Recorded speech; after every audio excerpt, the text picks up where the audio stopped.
Halo bre, kembali lagi bersama saya Alfian yang pastinya di Kudetek ataupun Kudet Channel. Dan akhirnya kita kedatangan mechanical gaming keyboard dari brand Vortex Series, brand lokal yang ada di Batam. Kebetulan saya tinggalnya domisilinya di Batam juga coy. Ini adalah Vortex Series VX9 Pro, penerus dari Vortex Series VX9 yang harganya itu cuma Rp450.000. Sebelumnya kita udah pernah review juga itu Vortex Series VX5 Pro yang mana menggunakan layout 60%, dan sekarang kita kedatangan layout full size. Jadi kayak gimana ya, loncat gitu loh dari 60% ke full size gitu kan. Dan ini full size-nya beda pak ya, nggak lebar, nggak gendut, nggak panjang lah gitu. Karena memang ini bisa dibilang sebutan layout lain itu adalah 1800 compact gitu loh. Biasanya kan full size total key-nya ada 104 sampai 108 key gitu kan. Tapi kalau Vortex Series VX9 Pro ini total key-nya ada 98 key. Jadi mungkin buat kalian itu ya yang pengen layoutnya full size tapi nggak pengen gede-gede banget, mungkin VX9 Pro ini jadi jawabannya gitu loh. Karena saya sendiri juga suka juga gitu loh. Maksudnya ini udah lengkap banget coy. Aku pengen layout full size tapi pengen compact juga, ya ini jawabannya gitu. Jadi nggak usah lama-lama karena memang ini udah ada di studio 1 bulan hampir ya, ngegantiin VX8 yang udah saya pakai jadi daily drive gitu loh. Dan ini dia review dari saya mengenai Vortex Series VX9 Pro. Let's go. Kita mulai dulu dari packagingnya bre. Ya samalah kayak yang dipakai di boxnya VX5 Pro. Cuma ya tentu aja dimensinya melebar dan memanjang kayak apa yang ada di dalamnya. Isi paket pembeliannya sendiri ada unit keyboardnya. Dan ya kita nggak akan nemuin kabel yang langsung tercolok ke keyboardnya. Karena ini jadi salah satu peningkatan yang signifikan bre. Dimana VX9 Pro ini udah detachable kabel. Selanjutnya ada kertas user manual yang bentukannya memanjang. Terus ada kabel USB yang pakai interface USB Type-C yang udah berlapis braided coy. Dan ada key puller yang agak mahalan dikit nih. Dan terakhir ada switch puller curah yang kualitasnya biasa aja. Lanjut ke desain keyboardnya. Ada perubahan besar lain, dimana secara tampilan VX9 Pro punya frame yang lebih tinggi dan solid. Kalau dibandingin sama VX9 awal yang kelihatannya kayak pakai floating key design, frame VX9 Pro juga menjadi partisi antar cluster seperti arrow key, num key, navigation key, dan function key. Perubahan selanjutnya tuh branding dari Vortex Series nggak lagi di print di spacebar, tapi dipindah ke sudut kanan case keyboard ini bre. Turun ke bagian bawah,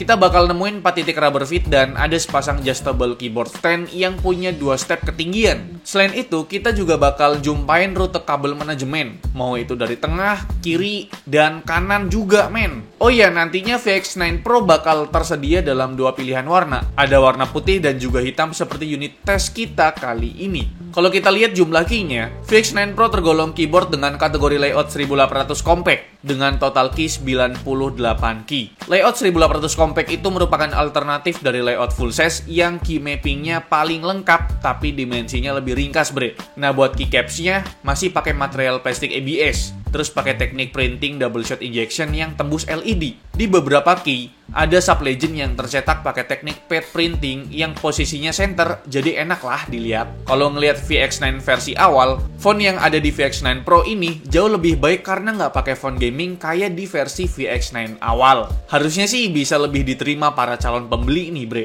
Lanjut ke switch-nya. Kalau di versi awal pakai switch dari Gateron, di VX9 Pro ini udah diganti ke pabrikan switch Otemu. Nantinya bakal ada 3 opsi switch yang tersedia bre. Ada blue switch, brown switch, dan juga red switch seperti unit tes kita kali ini.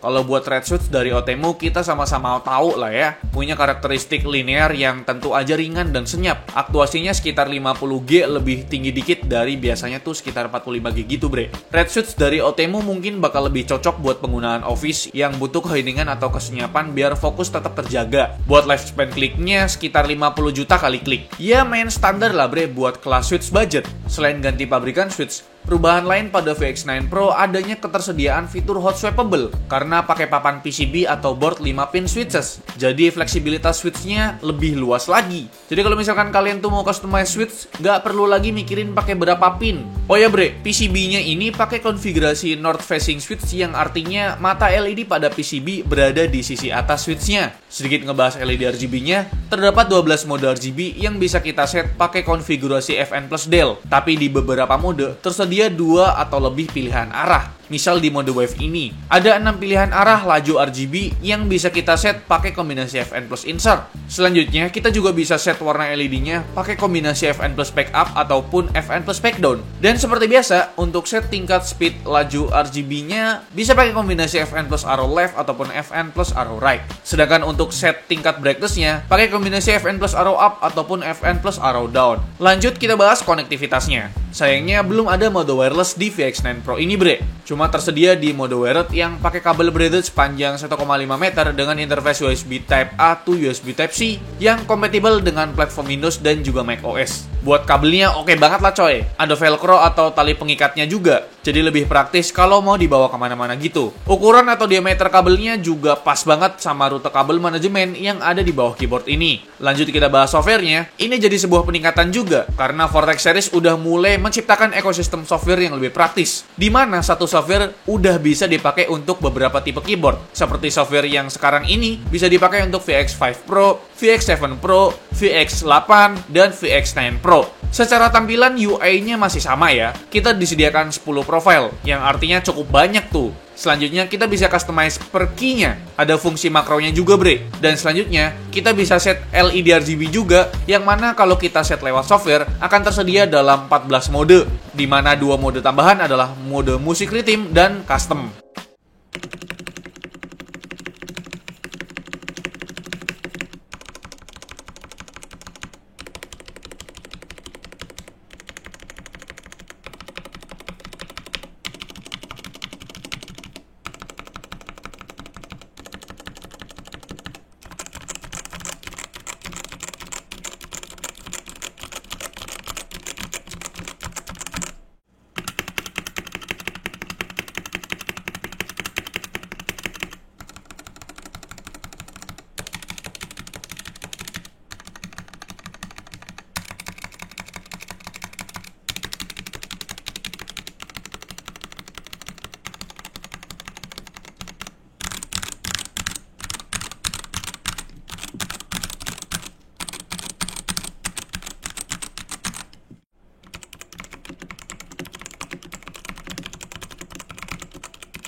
Oke bre, itu dia ulasan atau review singkat dari saya mengenai mechanical gaming keyboard Vortex Series VX9 Pro ini, penerus dari Vortex Series VX9 yang emang harganya itu 450.000. Itu yang VX9 versi pendahulunya. Dan untuk VX9 Pro ini harganya adalah 650.000 rupiah, jadi naik 200.000. Peningkatannya apa aja sih bang? Bener-bener banyak banget dah. Tapi sebelum kalian membeli atau memilih atau meminang nih keyboard buat jadi daily drive keyboard kalian, saya akan kasih tahu poin-poin penting dan kesimpulan mengenai Vortex Series VX9 Pro ini, bre. Pertama mengenai build quality-nya. Build quality bener-bener di-upgrade parah, men. Karena memang VX9 pendahulu itu banyak yang bilang build-nya kurang bagus. Dan menggunakan floating key design gitu loh. Jadi nggak ada frame di bagian samping-sampingnya. Untuk VX9 Pro ini udah ada frame-nya, dan frame-nya itu kokoh dan solid banget. Asli, ini build-nya bagus. Poin yang kedua, ini udah pakai hot swap socket 5 pin switches, yang artinya kalian bisa ganti-ganti switch apapun, nggak usah mikirin ini pakai berapa pin, karena memang udah semuanya bisa di swap socketnya si Vortex Series VX9 Pro ini, bre. Karena memang kalau misalkan kalian itu mau ngemodifikasi nih keyboard, ini udah bener-bener support parah, men. Tapi pas saya bongkar dan saya lihat sendiri, ini hot swap socket 5 pin switchesnya nggak tahu dari vendor mana. Dari vendor Gateron kah, dari Kyle kah, atau dari Cherry kah? Karena memang nggak ada informasi sama sekali ya.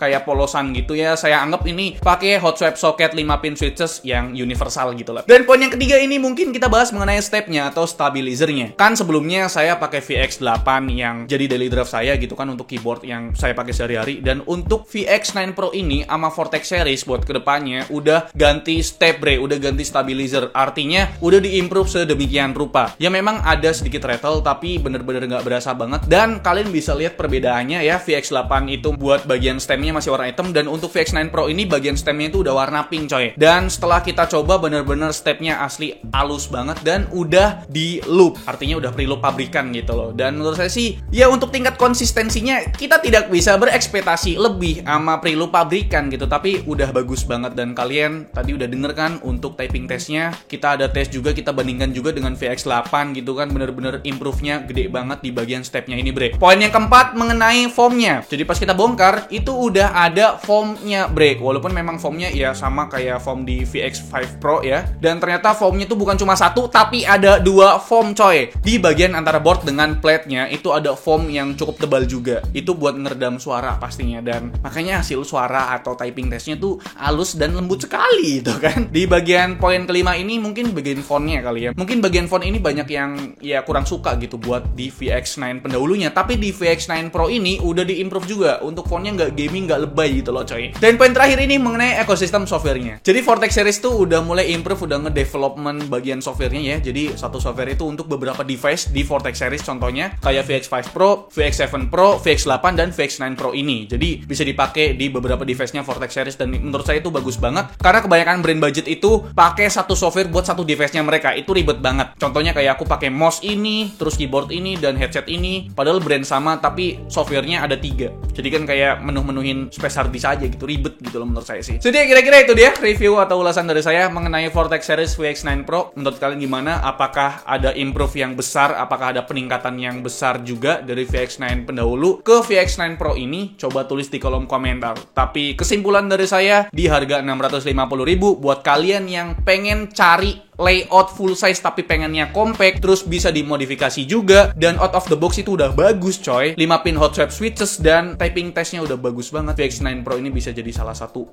pilihan kalian gitu kan, karena ini aku jatuh cinta banget buat layout full size compact gitu. Jadi kira-kira itu dia lah ya review dari saya mengenai Vortex series VX9 Pro. Kita kembali di review lainnya di Vortex series pastinya. Like video ini kalau kalian suka, dislike kalau nggak suka, dan jangan lupa untuk tekan tombol subscribe yang warna merah kalau misalkan kalian belum pada subscribe channel ini. Selvian selaku di channel ini mengucapkan terima kasih. Sampai jumpa di lain video. Bye-bye.